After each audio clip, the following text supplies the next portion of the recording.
Students, आज हम लोग डिस्कस करने वाले हैं issue of shares for consideration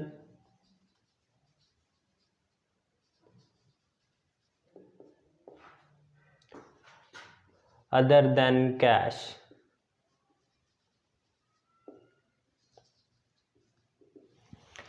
इसका क्या मतलब है कंसिडरेशन अदर देन कैश? तो सबसे पहले हम लोग देख लेते हैं कंसिडरेशन का मतलब क्या होता है। तो कंसिडरेशन का मतलब होता है इन एक्सचेंज। इन एक्सचेंज का मतलब क्या है? बदले में कोई चीज़ आप खरीद रहे हैं तो उसके बदले आप कुछ पे कर रहे हैं। तो आपके लिए क्या है? पेमेंट कर रहे हैं, पेमेंट के बदले आपको को जो चीज़ मिल रही है वो आपके लिए क्या है? कंसिडरेशन।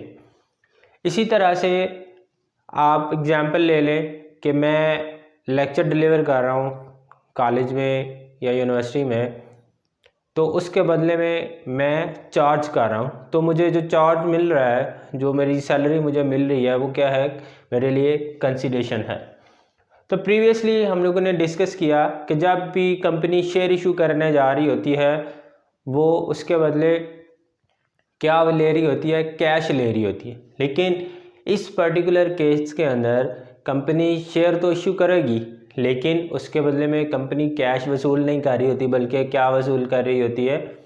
इसके अलावा कोई भी चीज़, एसेट्स हैं, मतलब कोई भी एसेट अगर कंपनी खरीद रही है किसी भी बिजनेस से या कोई बिजनेस से एक्वायर कर रही है, तो उस केस के में कंपनी क्या कर रही है? एसेट तो ले रही है, लेकिन उसके बदले में कैश पे नहीं कर रही, बल्कि क्या इशू कर रही है? शेयर इशू कर रही है। तो कंसिडरेशन क्या हुआ? इन एक्सचेंज, किसी चीज़ के बदले में जो आप चीज़ पे कर रहे होते हैं वो। तो यहाँ पे भी कंपनी शेयर तो इशू कर रही होती है, लेकिन यहाँ पे कंपनी क्या कर रही होती है? कैश पे नहीं कर रही होती। अब यहाँ पे आप यूँ कह लें, एक इंडिविजुअल है, वो अपने कारोबार से तंग है, वो चाह रहा है कि मैं अपने कारोबार को, जो रनिंग उसका बिजनेस है, उसको शट डाउन कर दूं, उसको बंद कर दूं। लेकिन दूसरी तरफ आप कह रहे होते हैं, सोच रहे होते हैं कि मैंने बिज़नेस शुरू करना है, तो बजाय नया बिज़नेस सेटअप करने के आप क्या करते हैं? उसी बिज़नेस से आप एग्रीमेंट कर लेते हैं, वही बिज़नेस आप परचेज़ कर लेते हैं। तो अब वो बिज़नेस आप किस तरह से परचेज़ करेंगे? सिंपल सी बात है कि उसके कुछ एसेट्स होंगे, कुछ उसकी लायबिलिटीज़ होंगी। तो अगर यहाँ पे जस्ट वन एसेट अगर आप परचेज़ कर रहे हैं, तो उस हवाले से अगर हम लोग बात करें तो just one asset, let's say आप कह लें मशीनरी आप खरीद रहे हैं, मशीनरी अकाउंट आप क्या कर दोगे? डेबिट कर दोगे टू वेंडर अकाउंट आप क्या कर दोगे? क्रेडिट कर दोगे। इसके बदले आपने कैपिटल अलाट करना है, तो सिंपल क्या हो जाएगा? वेंडर अकाउंट आप डेबिट करोगे, उसके बदले शेयर इशू करोगे, तो शेयर कैपिटल अकाउंट आप क्या कर देंगे? क्रेडिट कर देंगे। तो यहाँ पे अगर इन केस आप रनिंग बिजनेस की बात कर रहे हैं, अब रनिंग बिजनेस मीन्स एक बिजनेस, चलता हुआ बिजनेस, उसके कुछ आपके एसेट्स होंगे, कुछ उसकी क्या होंगी? आपके पास लायबिलिटीज़ होंगी। तो जो आपको सेल करने जा रहा होता है, जो कंपनी को बिजनेस सेल करने जा रहा था, सिंपल आप उसके एसेट भी बाय करोगे, आप उसकी लायबिलिटी भी बाय करोगे, उसके अगेंस्ट जो भी चीज़ आपकी रह जाएगी वो आप वेंडर को पे कर देंगे। तो यहाँ पे अगर रनिंग बिजनेस के हवाले से बात करें, तो रनिंग बिजनेस, इसमें आपके पास एक एसेट तो नहीं होगा, इसके पास डिफरेंट एसेट्स होंगे। तो इस केस के अंदर आप फिर कौन सा अकाउंट डेबिट करोगे? Sundry account, sundry assets account आप क्या कर देंगे? डेबिट कर देंगे। से इस बिज़नेस की आपकी जो हैं एसेट्स हैं वो कितने के हैं? ₹1 लाख के। अब अगर तो जस्ट एसेट्स हैं, तो इसके बदले में आपको कितना पे करना पड़ेगा वेंडर को? कितने के शेयर इशू करने पड़ेंगे? 1 लाख के। लेकिन क्या होता है, दूसरा बिजनेस कहता है जी मेरी कुछ लाइबिलिटीज़ भी हैं। अगर आप एसेट्स ले रहे हैं तो वो लाइबिलिटीज़ भी आपके खाते में ही जाएंगे। आप कहते हैं नो प्रॉब्लम, आने दो। टू, इस केस के अंदर अगर आपकी लाइबिलिटीज़ है तो वो भी लाइबिलिटी भी आपकी एक ही नहीं होगी, डिफरेंट लाइबिलिटीज़ आपकी हो सकती हैं। तो डिफरेंट लाइबिलिटी अकाउंट जो है वो आप उसको क्या कर दोगे, क्रेडिट कर दोगे। से लाइबिलिटीज़ आपकी कितने की हैं, 30,000 की। तो अब आपने वेंडर को पे करना है। वेंडर को कितनी अमाउंट आप पे करोगे, वेंडर अकाउंट आप डेबिट कर दोगे कितनी अमाउंट के साथ, 70,000 के साथ। अब ये एंट्रीज आप कब परफॉर्म करेंगे, at the time of purchase of business का ले, रनिंग बिजनेस, या आपके पास यहाँ पे कोई अकेला एसेट भी हो सकता है।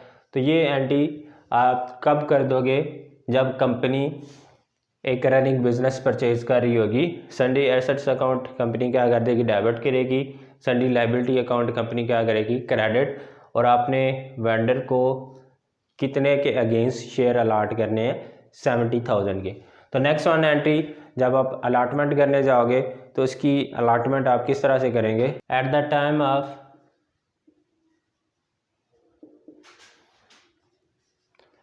Settlement with vendor. जब आप वेंडर के साथ सेटलमेंट करने जा रहे होगे तो तब आप इसकी एंट्री क्या परफॉर्म करेंगे। तो सिंपल वेंडर अकाउंट आप उसको क्या करोगे, डेबिट कर दोगे। टू शेयर कैपिटल अकाउंट, यहाँ पे आप क्या कर दोगे, क्रेडिट कर दोगे कितनी अमाउंट के साथ, 70,000 के साथ। तो ये सिंपल एंट्री जब आप पार के ऊपर इशू करने जा रहे होंगे शेयर, तो ये आपके पास एंट्री आ जाएगी। अब यहाँ पे एक केस आपके पास हो सकता है, इफ़ अगर वेंडर कहता है जी 70,000 नहीं, वो कहता है मैं आपसे चार्ज करूँगा 85,000। अब अगर वेंडर 85,000 पे बाजिद है, वो कहते हैं जी मैंने 85,000 ही चार्ज करना है, इससे कम मैं एक्सेप्ट नहीं करूँगा। तो इस केस के अंदर फिर क्या होगा, कहते हैं जी ठीक है, कंपनी कहती है ठीक है। अब यहाँ पे 85,000 अगर वेंडर को पे करना है, लाइबिलिटीज़ आपकी 30,000 की है, तो यहाँ पे आपके पास डिफरेंट किस साइड पे आ रहा है, सन्डी एसेट साइड पे। डिफरेंस आपके पास कितनी अमाउंट का आ रहा है, 15,000 का। तो यहाँ पे क्या है, आपके लिए बेनिफिट है, नो डाउट। अब कहते हैं ठीक है पे कर देते हैं। ये बेनिफिट आपके पास फिक्स्ड एसेट्स की शक्ल में तो नहीं है, लेकिन यहाँ पे आप कह लें टेंजिबल एसेट की शक्ल में तो नहीं है, लेकिन वो बेनिफिट आपका किस शक्ल में है, इनटेंजिबल एसेट्स। इनटेंजिबल एसेट्स मतलब ये आपके पास किस शक्ल में आ जाएगा, गुडविल अकाउंट की शक्ल में। ये बिज़नेस की जो वर्थ होगी, जो बिज़नेस का ब्रांड नेम है, उसके लिए एक्स्ट्रा वो चार्ज कर रहा है 85,000, तो आप उस किस खाते में डाल देंगे, गुडविल अकाउंट के खाते में डाल देंगे। इसके अलावा एक केस और भी हो सकता है, वो केस आपके पास क्या है, से आपका जो वेंडर है वो एग्री हो जाता है 60,000 के ऊपर। आपने वेंडर को कितनी अमाउंट पे करनी है, 60,000। लाइबिलिटी बिजनेस की कितनी है, 30,000 की। बिजनेस के पास एसेट्स कितने के हैं, 1 लाख के। तो अब यहाँ पे आपके पास डिफरेंस किस साइड पे आ रहा है, लाइबिलिटी साइड पे। वो डिफरेंस आपके पास कितनी आ रही है, 10,000। तो ये किस खाते में डलेगा, इसके लिए कंपनी एक अलग से अकाउंट क्रिएट करेगी, that is capital reserve account. वो कंपनी क्रिएट कर लेगी अपने पास 10,000। तो यहाँ पे दो बातें हमें पता चली। इन केस अगर कंपनी के पास यहाँ पे डिफरेंस आ रहा है डेबिट साइड पे, तो वो आप किसको चार्ज कर दोगे, गुडविल अकाउंट को। और अगर क्रेडिट साइड पे डिफरेंस आ रहा है तो वो किसको चार्ज कर दिया जाएगा, कैपिटल रिजर्व अकाउंट को, at the time of purchase of business. जब कंपनी किसी भी किस्म का कोई रनिंग बिजनेस परचेज कर रही होती है तो उसके अंदर कंपनी यहाँ पे ये एंट्री कर देगी। तो अब यहाँ पे इसके अलावा एक केस और भी हो सकता है, वो केस आपके पास क्या है, सन्ड्री एसेट्स। अब से 1 लाख ही अमाउंट के कंपनी के एसेट्स हैं, इसके बाद कंपनी की कुछ लाइबिलिटीज़ हैं, सन्ड्री लाइबिलिटीज़ अकाउंट। वो लाइबिलिटीज़ कंपनी की हैं 30,000 की।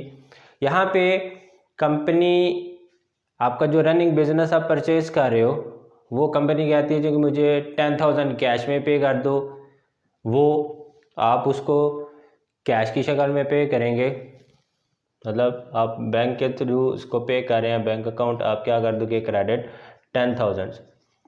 अब वेंडर को आपने पे करने हैं, वेंडर को कितनी अमाउंट आपने पे करनी है, 60,000। ये केस भी हो सकता है। या इन केस आप बिल पेएबल जो है वो एक्सेप्ट कर लेते हैं, वो यहाँ पे आप उसको क्रेडिट कर सकते हैं।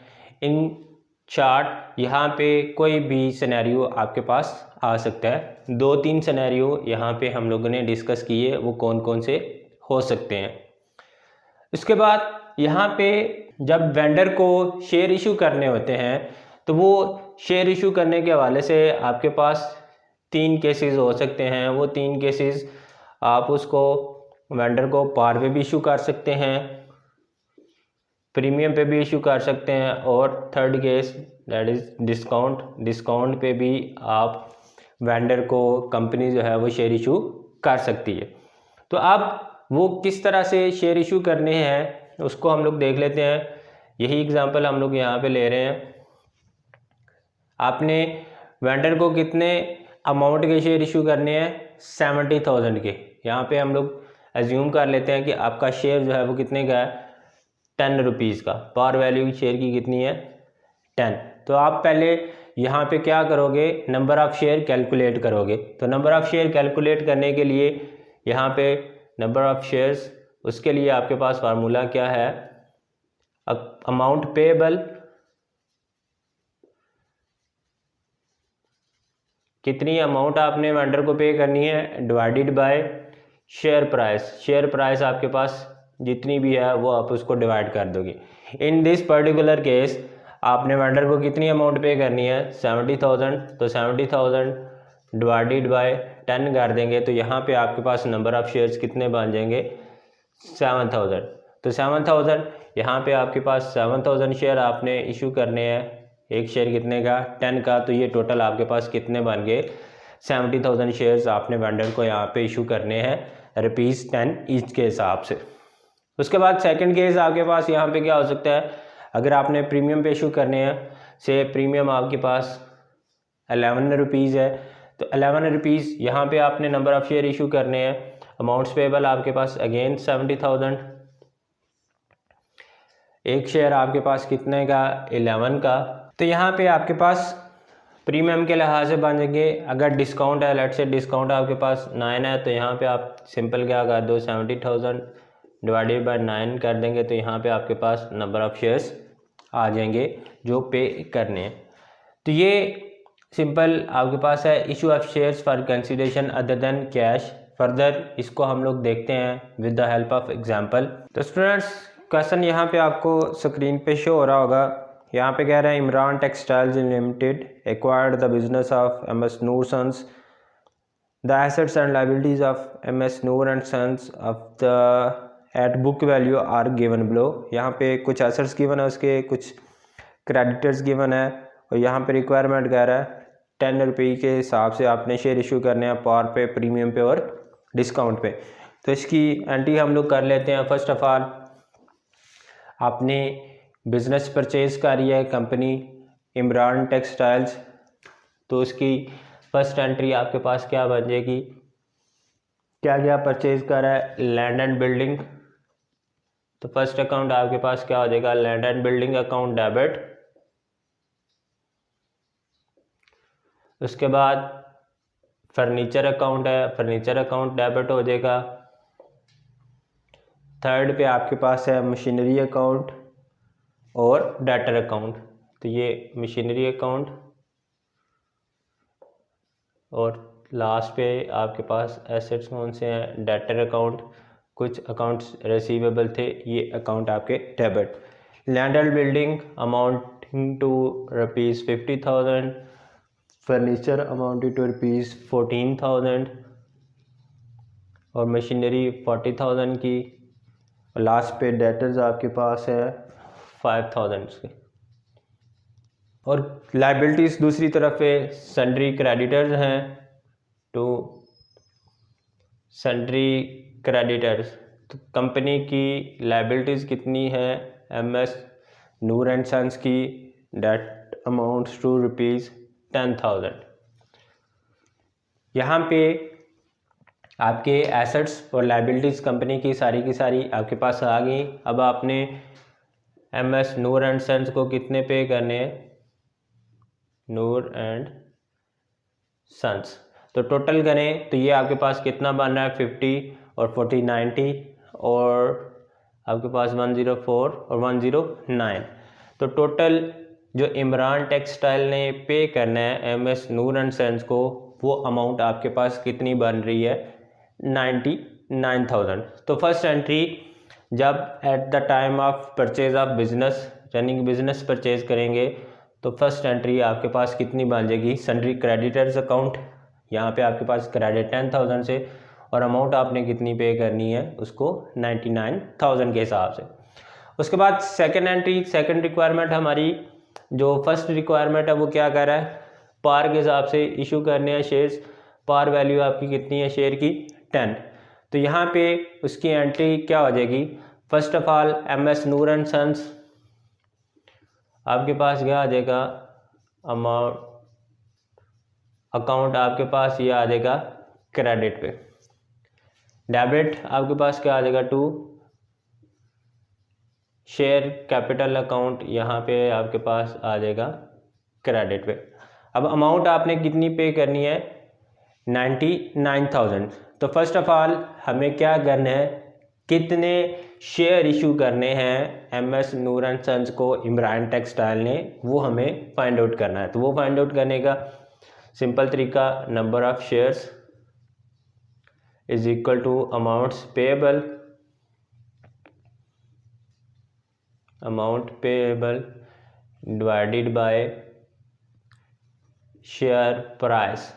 तो शेयर प्राइस आपके पास कितनी है, टोटल 99,000, शेयर प्राइस आपके पास 10। तो टोटल जो number of share company issue करेगी वो कितने बन जाएंगे, 9,000। तो 9,000 9,900 ये बनेगा, 9,900 मल्टीप्लाई बाय 10 करेंगे तो ये 99,000 टोटल अमाउंट के 9,900 रुपीज़ के शेयर पार पे इशू कर दिए जाएंगे MS नूर एंड सन्स को। उसके बाद सेकंड रिक्वायरमेंट है एट 10% डिस्काउंट। डिस्काउंट है 10%। तो फर्स्ट ऑफ ऑल आपको डिस्काउंट कैलकुलेट करना होगा। टोटल वैल्यू कितनी है शेयर की, 10 मल्टीप्लाई बाय 10 ओवर 100 करेंगे, ये आपके पास टोटल अमाउंट 10 माइनस कर देंगे तो ये आपके पास कितनी बन जाएगी, 10 माइनस 1, 9 रुपीज़ का आपका एक शेयर के बदले में आपने पे करना, मतलब 9 रुपये का शेयर कंपनी इशू करेगी MS नूर एंड सन्स को। तो यहाँ पे एंट्रीज की क्या आ जाएगी, MS Noor and sons account आपके पास आ जाएगा डेबिट पे और शेयर कैपिटल अकाउंट यहाँ पे आपके का आ जाएगा क्रेडिट पे।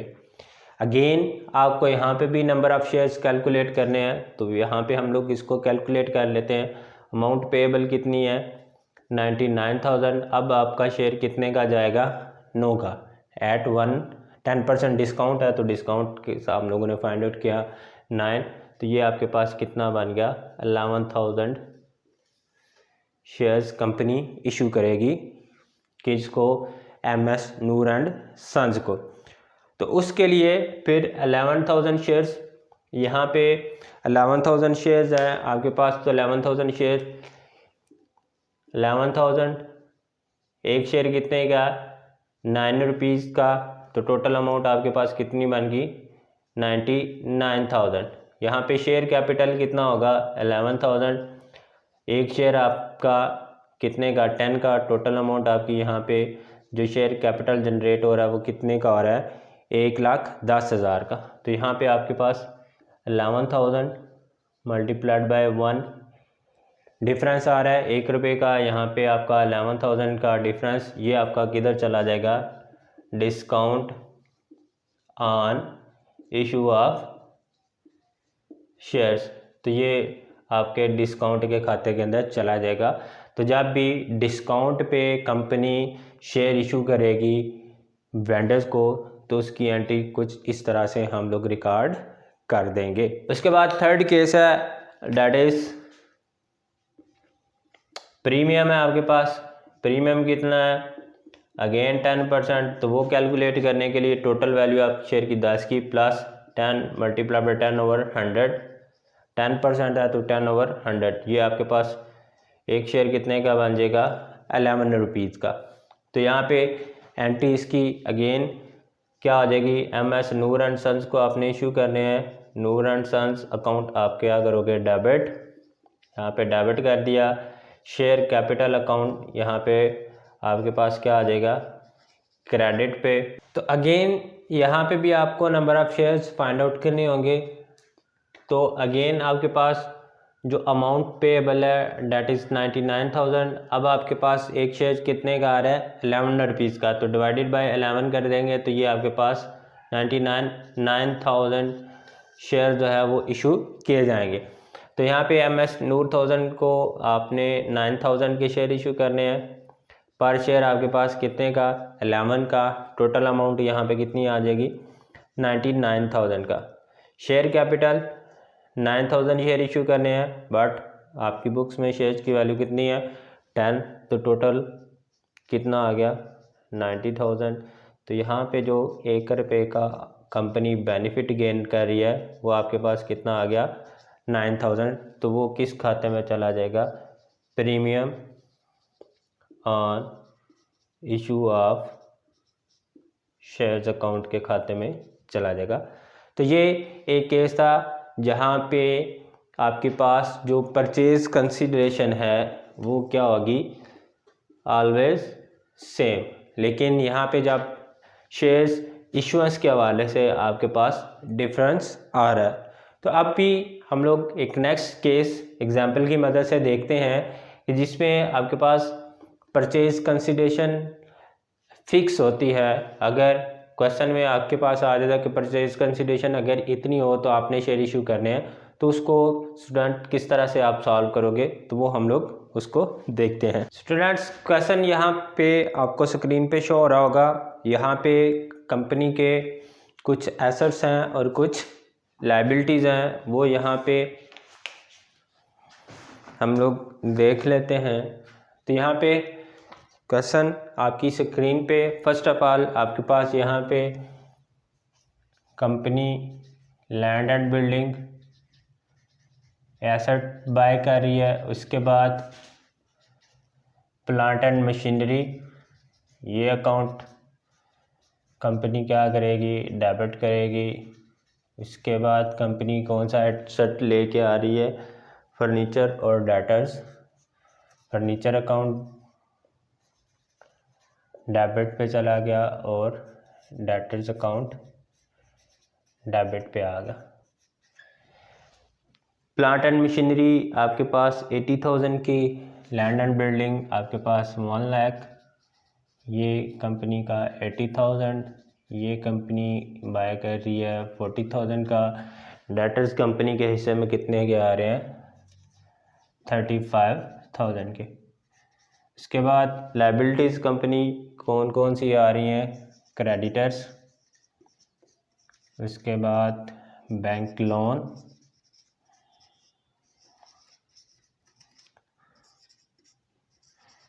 टू वेंडर, यहाँ पे आपके पास क्या है, MS Waqar and sons, Waqar and sons. Creditors company के हैं 15,000, 10,000, ये 15,000 के, यहाँ पे 10,000 के। और फर्स्ट रिक्वायरमेंट आपके पास यहाँ पे कंपनी की क्या है, if purchase consideration is determined at book value. तो अगर परचेज कंसिडरेशन डिटरमिन की जा रही है बुक वैल्यू पे, तो यहाँ पे आपके पास बुक वैल्यू कितनी बन रही है, 2,50,000 टू 30,000। तो यहाँ पे परचेज कंसिडरेशन बुक वैल्यू पे आपने डिटरमिन करनी है। तो बुक वैल्यू आपके this one assets, these are your liabilities and the main difference between assets and liabilities, आपने 230,000 के शेयर्स इशू करने हैं वकार एंड सन्स को।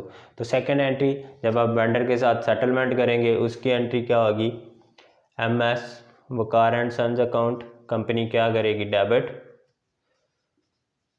और शेयर कैपिटल अकाउंट कंपनी क्या कर देगी, क्रेडिट। अगेन वही बात, आपके शेयर्स कितने आएंगे, तो अमाउंट्स पेएबल 230,000, पर शेयर प्राइस 10, तो टोटल कंपनी कितने शेयर इशू करने जा रही है, 23,000 शेयर्स कंपनी इशू करेगी। पर शेयर 10 का, तो 23,000 मल्टीप्लाई बाय 10 करेंगे तो कितनी अमाउंट कंपनी पे करने जा रही है MS वकार एंड सन्स को, 2,30,000। तो ये आपके पास फर्स्ट केस आ जाएगा। सेकंड केस में परचेज कंसिडरेशन वो आपको बता रहा है कितनी है, 250,000। यहाँ पे मेंशन कर देते हैं हम लोग परचेज कंसिडरेशन,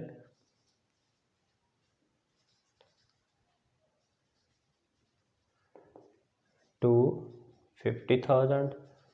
और थर्ड केस में आपके पास परचेज कंसिडरेशन कितनी है,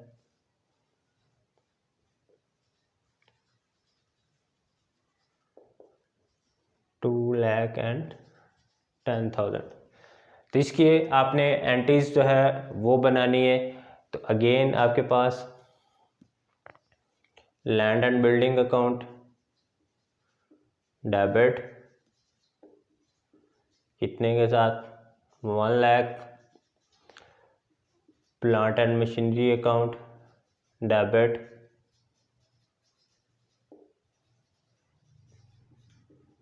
$80,000, फर्नीचर अकाउंट, डेबिट 40,000 के साथ, डेटर अकाउंट, डेबिट 35,000 के साथ। उसके बाद आपके पास कंपनी की जो लाइबिलिटीज़ हैं, 2 creditor account, 2 bank loan account, और 2 MS वकार एंड सन्स। ये अभी परचेज कंसिडरेशन यहाँ पे बता रहा है कितनी है, 250,000। तो ये आपके पास मेंशन कर दी 250,000, बैंक लोन कंपनी का 10,000 का, क्रेडिटर्स कंपनी के कितने हैं, 15,000 के। तो यहाँ पे अब डिफरेंस देखें तो यहाँ पे आपके पास डिफरेंस कितना बन रहा है, 260 और 275,000। यहाँ पे आपके पास जो टोटल बन रहा है वो बन रहा है। तो यहाँ पे अगर आप देखें तो डिफरेंस यहाँ पे आपके पास एसेट साइड पे कितने का आ रहा है, 20,000 का। तो ये 20,000 किस खाते में आप डाल दोगे, गुडविल के खाते में। तो ये आपके पास क्या आ जाएगा, गुडविल अकाउंट। उसके बाद शेयर्स अलाट करने हैं तो उसकी एंट्री आपके पास MS Waqar and sons account, debit पे चला जाएगा, और शेयर कैपिटल अकाउंट आपका क्या आ जाएगा, क्रेडिट पे आ जाएगा। अगेन आपको नंबर ऑफ़ शेयर्स बनाने हैं। तो number of shares, amount payable कितनी है, 250,000, पर शेयर प्राइस आपके पास कितनी है, 10,000। नंबर ऑफ़ शेयर्स कितने कंपनी को इशू करने हैं, 225,000 के। तो अमाउंट यहाँ पे आपके पास 250,000। अब ये 250,000 आपके पास कैसे आया, 25,000 मल्टीप्लाइड बाय 10 करेंगे तो 250,000 यहाँ पे आपके पास आ जाएगा। परचेज कंसीडरेशन अगर यहाँ पे आपके पास 2,10,000 हो तो उसको किस तरह से हम लोग डील करेंगे, इसकी एंट्री आपके पास आ जाएगी land and building account debit, plant and machinery account भी आपके पास डेबिट, उसके बाद फर्नीचर अकाउंट भी आपका यहाँ पे आ जाएगा डेबिट पे, थर्ड डेटर्स अकाउंट आपके पास यहाँ पे डेबिट पे, ये 1 लाख, ये 80,000, 40,000, 35,000, यहाँ पे आपका आ जाएगा to creditor account amount 15,000, bank loan account amount आपके पास 10,000, उसके बाद यहाँ पे MS वकार एंड सन्स, इनको आपने कितना पे करना है, परचेज कंसीडरेशन 2 लाख एंड 10,000।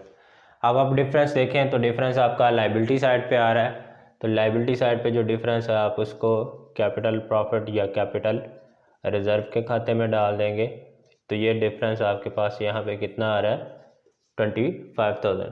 तो यहाँ पे जो मेन डिफरेंस था डेट इज़ कैपिटल रिजर्व, यहाँ पे जो मेन डिफरेंस आपके पास आ रहा था वो किधर हम लोगों ने चार्ज कर दिया, गुडविल अकाउंट को।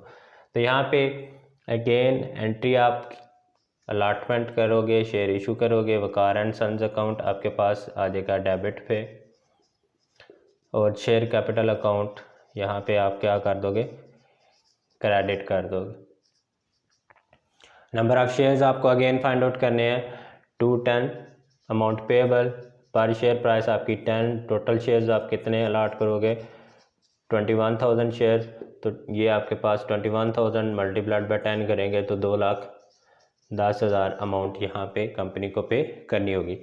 तो ये सेकंड केस था जहाँ पे अगर परचेज कंसीडरेशन वेंडर की तरफ से फिक्स कर दी जाती है कि इतनी ही चार्ज करूँगा, तो उस केस के अंदर आप इसको किस तरह से क्वेश्चन को सॉल्व कर सकते हैं। होप सो आपको दोनों केसेस क्लियर होंगे कि किस तरह से यहाँ पे दोनों केसेस को अटेम्प्ट किया जा सकता है।